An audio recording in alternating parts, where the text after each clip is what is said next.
日本史伊藤助親と大場景親。伊藤助親と大場景親は源頼朝が挙兵すると大軍を繰り出して石橋山で頼朝軍を打ち破ると北条家の嫡男北条宗時を討ち取った。伊藤助親と大場景親の生涯を詳しく見ていこう。伊藤助親は伊豆伊東を本拠に構える平氏型の豪族で、1159年の平治の乱で源頼朝が伊豆へ配流されると、娘婿の北条時政と頼朝の監視役となった。助親は平清盛の信任も厚く、大番役として約3年間京都の警護に出向いているが、その間に頼朝が娘の八重と恋仲となって千鶴丸が生まれていた。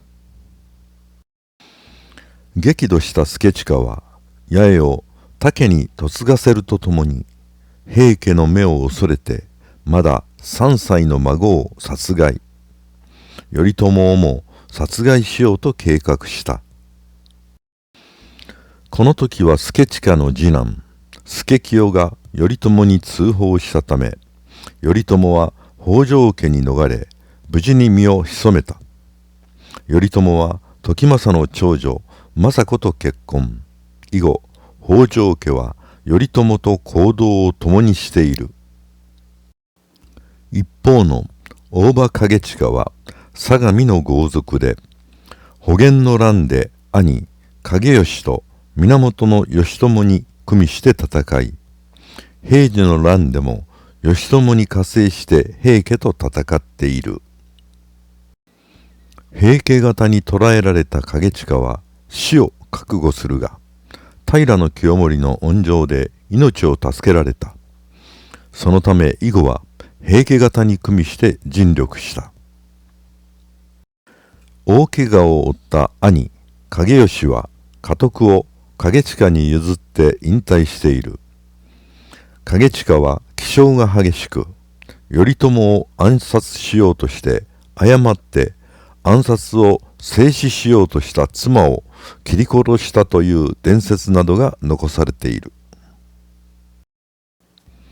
伊藤助親と大場景親は1180年治承4年に頼朝が挙兵すると、約3000の大軍を繰り出して石橋山のわずか300の頼朝軍を包囲する。頼朝は三浦の援軍1000騎の到着を待って伊藤大場軍を挟み撃ちにする予定であったが、景親はその計画を察知して雨が降る深夜に総攻撃を開始、頼朝軍を打ち破った。行き場を失った頼朝はわずかの側近と不識の同穴に身を隠す。平家方の梶原景時は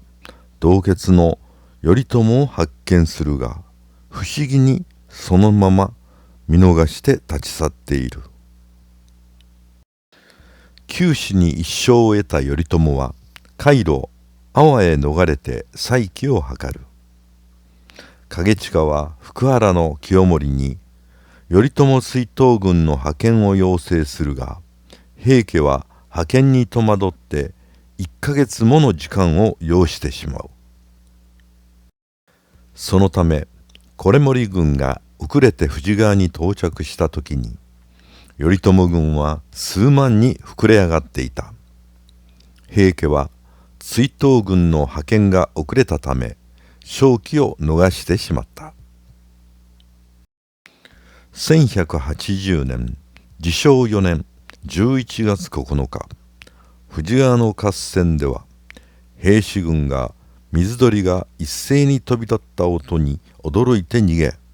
戦うことなく源氏が勝利している。景親は1000騎を引き連れて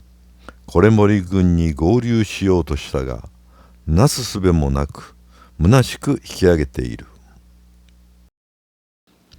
大場景親は富士川の合戦から3日後に降伏、上総広常に預けられるが、その3日後、片瀬川で処刑された。一方、保元の乱で大怪我を負って景親に家督を譲って引退していた兄の景義は、頼朝が挙兵すると真っ先に頼朝軍に参加している。鎌倉幕府の御家人として長く仕え、弟の景親とは全く対照的な生涯を送っている。伊藤助親は次男助清と共に投降、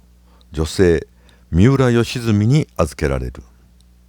助親の孫である北条政子が2人目の子供を出産したことから、助清は除名嘆願を頼朝に願い出る。女性の北条時政や三浦義澄も除名嘆願を願い出たため、頼朝は伊藤助親と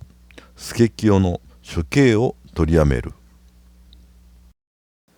しかしこの話を聞いた助親は、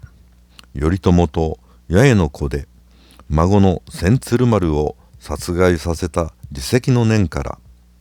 おめおめと生き残ることを潔しとせず、自ら命を絶っている。伊東市では今も毎年5月に伊東助親祭りが開催され、かがり火の中、狂言などの伝統芸能が催され、多くの観光客でにぎわっている。大場景親からの頼朝挙兵という重大な報告を兵士がもし真剣に受け止め、すぐさま追討軍を派遣していれば、時代は大きく変わっていたのかもしれない。